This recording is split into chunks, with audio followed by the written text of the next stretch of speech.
What's going on YouTube? This is Lucas here. Welcome to my studio. Welcome to my YouTube channel. We're gonna be doing like a really quick tutorial to follow up the last video that I posted. So the last video is about importing stems that another producer sent you in Ableton and lining those up exactly like they intended. This video, I'm going to show you my process for importing like drum loops and things like that into your Ableton session that you want to be at the same tempo as your project. So the first thing that I have to show you, I know it's boring and annoying, but in Ableton, if we hit Command, comma, it opens up preferences. You can also go up here and hit preferences, but it's easier with the key command. There's a really important section that is relevant to all this, and that's the record warp launch section. So we're going to be concerned right now with the warp area. So loop/warp short samples is really important for this video. So this allows you to select unwarped one shot. So a one shot is like a kick or a snare, like a one shot sample. So in many cases you might want those unwarped.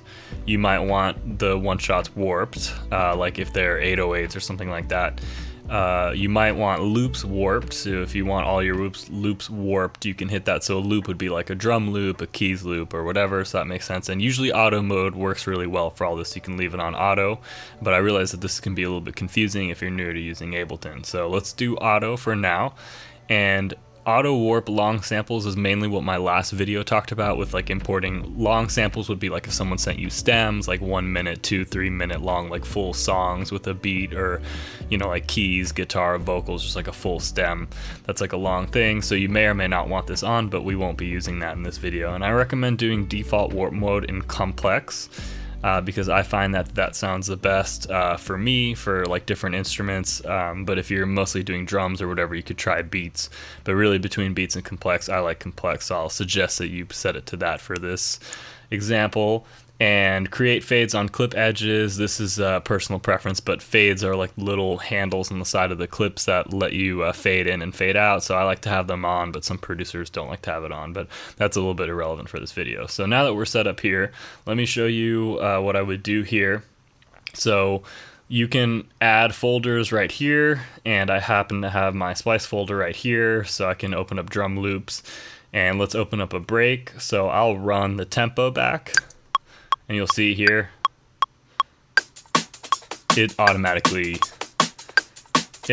will audition the drum loop at the right tempo. And then similarly, if I drag it in the session, it's going to warp it. So you can see it literally is exactly at the tempo.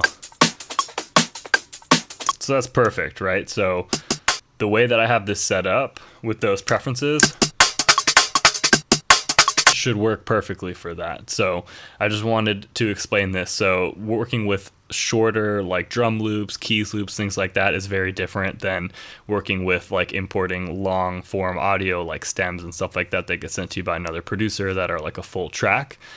So with these shorter drum loops and samples, you want them to be automatically warped to the song, because that makes it super easy to audition them and drag and drop them from the browser. This should actually also work with Finder too, but it'll take a little bit longer. I recommend just setting up with the browser. And this is one of the things that Ableton is so good at, that almost no other program is going to be as easy and as fluid as Ableton's warping and drag and drop from the browser. So let me know if you find this helpful. Let me know if you didn't find this helpful in the comments, and I will do my best to make better and better videos that are useful for what people are trying to learn. So again, my name's Lucas, and thanks for checking out my channel. Later.